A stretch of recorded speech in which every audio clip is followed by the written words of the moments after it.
Para saudara dan saudari yang Tuhan cintai, selamat pagi dan selamat bertemu lagi dalam Renungan Harian edisi hari Senin tanggal 24 Agustus 2020.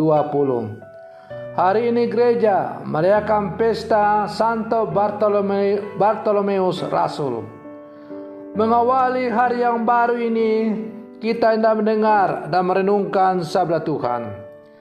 Marilah sebelum kita mendengar dan merenungkan sabda Tuhan, kita berdoa. Dalam nama Bapa dan Putra dan Roh Kudus. Amin. Allah Bapa yang Maha Mulia, Penyelamat manusia, teguhkanlah kiranya iman di dalam hati kami.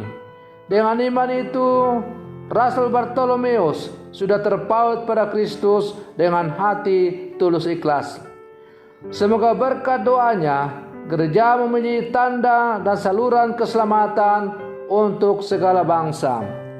Bersabdalah ya Tuhan, kami siap untuk mendengarkan. Semoga sabdamu yang hendak kami dengar untuk mengawali hari yang baru ini dan pada pesta Santo Bartolomeus Rasul semakin menjiwai seluruh kehidupan kami sehari-hari. Demi Yesus Kristus Putramu, Tuhan dan Pengantara kami, yang bersama Dikau dalam persatuan Roh Kudus, hidup dan berkuasa Allah sepanjang segala masa. Amin. Para saudara dan saudari yang Tuhan cintai, sabda Tuhan yang hendak kita dengar dan kita renungkan bersama untuk mengawali hari yang baru dan pada pesta Santo Bartolomeus Rasul diambil dari Injil Yohanes pasal 1 ayat 45 sampai 51. Tuhan sertamu. Inilah Injil Tuhan kita Yesus Kristus menurut Santo Yohanes. Sekali peristiwa, Filipus bertemu dengan Nathanael dan berkata kepadanya, "Kami telah menemukan Dia yang disebut oleh Musa dalam kitab Taurat dan oleh para nabi, yaitu Yesus anak Yusuf dari Nazaret." Kata Nathanael kepadanya, "Mungkinkah sesuatu yang baik datang dari Nazaret?" Kata Filipus kepadanya, "Mari dan lihatlah." Melihat Nathanael datang kepadanya, Yesus berkata tentang dia, "Lihat, inilah seorang Israel sejati, tidak ada kepalsuan di dalamnya." Kata Nathanael kepada Yesus, "Bagaimana engkau mengenal aku?" Jawab Yesus kepadanya, "Sebelum Filipus memanggil engkau, aku telah melihat engkau di bawah pohon ara." Kata Nathanael kepadanya, "Rabi, engkau anak Allah, engkau raja orang Israel." Yesus menjawab katanya, "Karena aku berkata kepadamu, aku melihat engkau di bawah pohon ara, maka engkau percaya? Hal-hal yang lebih besar daripada itu akan engkau lihat." Kata Yesus kepadanya, "Aku berkata kepadamu, sesungguhnya engkau akan melihat langit terbuka dan malaikat-malaikat Allah akan turun naik kepada Anak Manusia." Demikianlah Injil Tuhan. Para saudara dan saudari yang Tuhan cintai, pertemuan adalah sebuah kata yang amat sederhana, namun syarat makna. Sederhana karena terlalu sering diucapkan atau dapat setiap saat atau waktu terjadi. Lalu pertanyaannya sekarang muncul, kalau sederhana, mengapa harus syarat makna? Pertemuan bukanlah kejadian di mana dua orang berada bersama di satu tempat pada saat yang bersamaan. Pertemuan selalu berarti hadir bersama dengan seseorang. Karena itulah pertemuan selalu syarat makna. Para saudara dan saudari yang Tuhan cintai, Kehadiran Yesus di tengah bangsanya mengundang kekaguman, keterpesonaan, dan membawa keyakinan akan keselamatan. Kekaguman dan keterpesonaan membawa para murid untuk datang mendengar, melihat, dan mengalami kehadiran Yesus. Kekaguman akan cerita tentang Yesus membawa pada proses kemuritan oleh karena sebuah pertemuan. Rabi, engkau anak Allah, engkau raja orang Israel, seperti kata-kata Rasul Nathanael atau Bartolomeus. Panggilan kemuritan berawal dari perjumpaan dengan Yesus yang memanggil para murid untuk hadir bersama mewartakan kerajaan Allah. Para saudara dan saudari yang Tuhan cintai, kita senang berjumpa dengan orang yang jujur dan tidak ada kepalsuan dalam dirinya. Yesus pun demikian. Yesus berjumpa dengan Bartolomeus dan memujinya karena ia seorang Israel sejati dan tidak ada kepalsuan pada dirinya.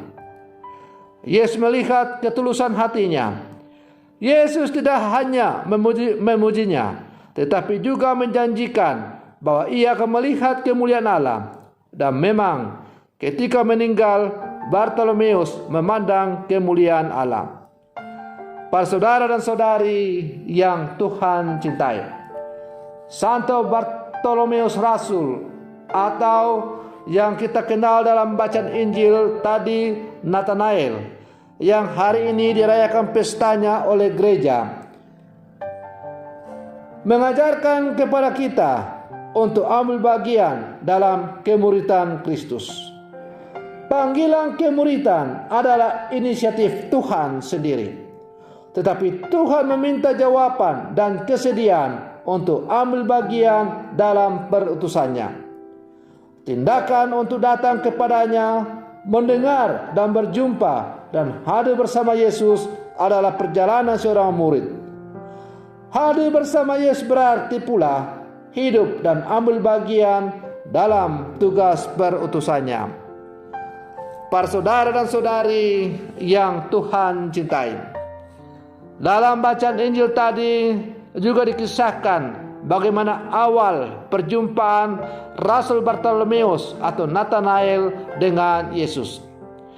Ketika Filipus saudaranya datang dan menjumpainya dan mengatakan kepadanya bahwa ia telah bertemu dengan Mesias sebagaimana dikatakan oleh kitab Musa, maka Nathanael bertanya-tanya yang muncul dalam ungkapannya, mungkinkah sesuatu yang baik datang dari Nazaret? Nazaret kampung yang sederhana, terpencil dan tandus, yang tidak memiliki peran penting dalam sejarah kehidupan orang Israel. Dan karena itu ia ragu mana mungkin Mesias datang dari kota yang demikian. Tapi ketika saudaranya Filipus mengatakan dan mengajaknya untuk datang dan melihat Yesus, hatinya terbuka. Maka dengan hati yang terbuka, ia akhirnya pergi dan bertemu dengan Yesus. Dan sungguh ketika Yesus memujinya sebagai orang Israel sejati, maka Nathanael lalu mengungkapkan imannya bahwa ia adalah atau Yesus Sang Mesias sebagaimana dikatakan saudaranya oleh Filipus adalah sungguh-sungguh putra Allah, raja, anak Allah, penyelamat dunia itu. Para saudara dan saudari yang Tuhan cintai, kita sebagai murid-murid Yesus yang hidup di zaman sekarang, kita diajak untuk mencontoh teladan hidup dari Rasul Bartolomeus. Kita memang belum pernah berjumpa secara pribadi tatap muka dengan Yesus, tetapi kita dipanggil untuk menjadi murid Yesus. Dipanggil menjadi murid Yesus berarti kita siap untuk berjumpa dengan Dia di dalam kacamata iman yang sungguh mendalam, dan kita siap untuk memikul tugas perutusan yang Tuhan berikan kepada kita. Tugas perutusan yang Tuhan berikan kepada kita ialah agar kita mewartakan Injil dalam seluruh kehidupan kita sesuai dengan kapasitas, tugas dan panggilan kita masing-masing.